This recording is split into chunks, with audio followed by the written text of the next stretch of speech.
All right, so I just want to get it out of the way because I can see all the thin people starting to question already, just for you, ma'am, especially you in the front. Yes, my name really is Jason Goliath.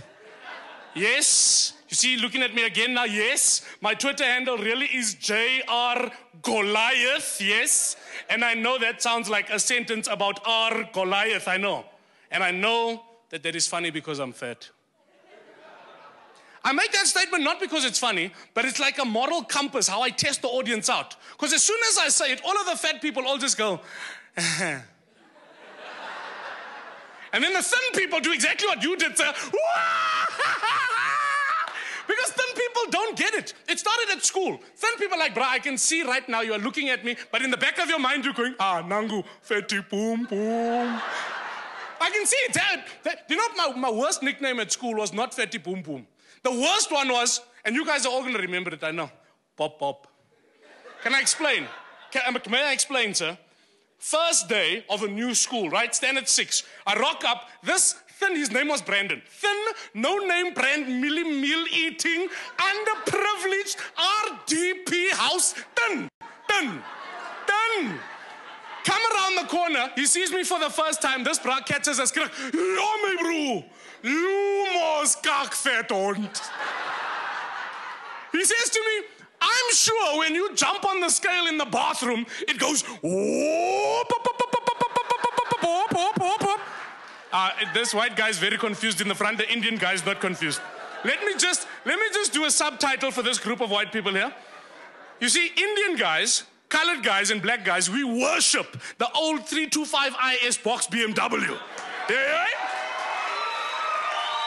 We even have a name for it. We call it couchage. Now, when we buy them, we polish them, we treat them better than our girlfriends, and then every Sunday, we go and make donuts at the drags, and then the engine goes, oh, pop, pop, pop, pop, pop, pop, pop, pop, and then poop, poop, and then the scale, and then poop, and then me. Yeah, it's not funny. It's not funny. You know, and then you'd think that as a kid, that only kids were cruel. Then you grow up and you realize the world is against fat people. I'll give you an example, okay? And I'm thinking about this because I'm looking at you, ma'am, and I'm sure it was you on a plane. I jumped in a plane last week, Tuesday morning, and I'm underprivileged. I got to fly that low-fat, BioSlim designed one time. One time is not designed for this body. Let me just put it out there, okay? Jump on the plane, and I'm walking down the aisle. I'm sure it was you, ma'am. As I'm walking down the aisle, she's sitting there next to an empty seat. And all you thin people have done it. She looks at me, looks at the empty seat. Looks at me, and I literally see the fear of God come over this woman. Now let me tell you, that thin woman still tried to embrace the poker face and just stay composed. But 2 weeks ago, I had to sit next to a gay guy. Gay guys have no poker face. As I'm walking down, he looks at me, looks at the seat, and out of nowhere, just goes, Akhira, please. Don't let this fat fucker sit here by me. So you know what I did, thin lady? You know what I did? I'm getting clever. I've been on planes. I walked just straight past him. I pretend I was still checking for my seat.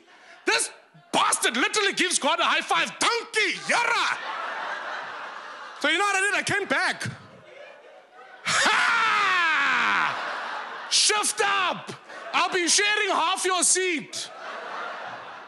Everyone in here has had diarrhea because, like you know, ma'am, diarrhea doesn't discriminate. It doesn't matter whether you're young, old, Christian, Hindu, Jewish. Diarrhea, and diarrhea is not your secretary, boss. It's not going to send you a meeting request the day before saying, sorry, Putti, tomorrow, 3 o'clock, you are gone shit.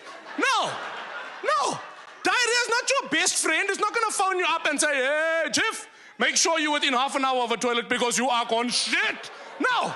It's always, and I'm sorry that I have to share this, but it's the truth. I'm always on that confounded N1 highway, at least 45 minutes from home on a Wednesday afternoon, about 5:30, and out of nowhere, while listening to 5FM, out of nowhere, my stomach just starts speaking Xhosa. It just goes, Uzo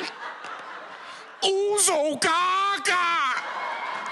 Do you know what that means? It means you are going to shit now. I don't care what religion you are, we all start praying like Nathaniel, Akhira, please.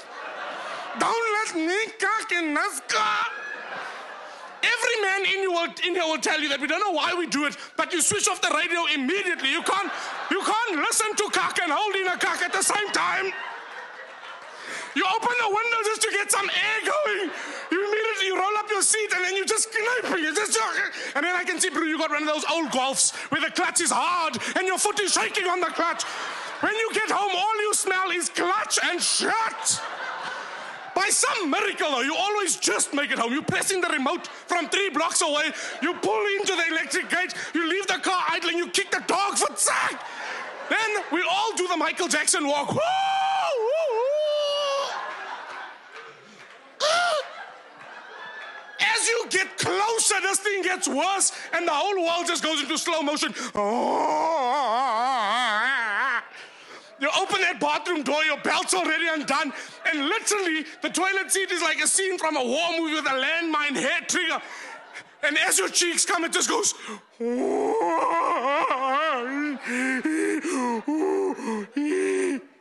Click.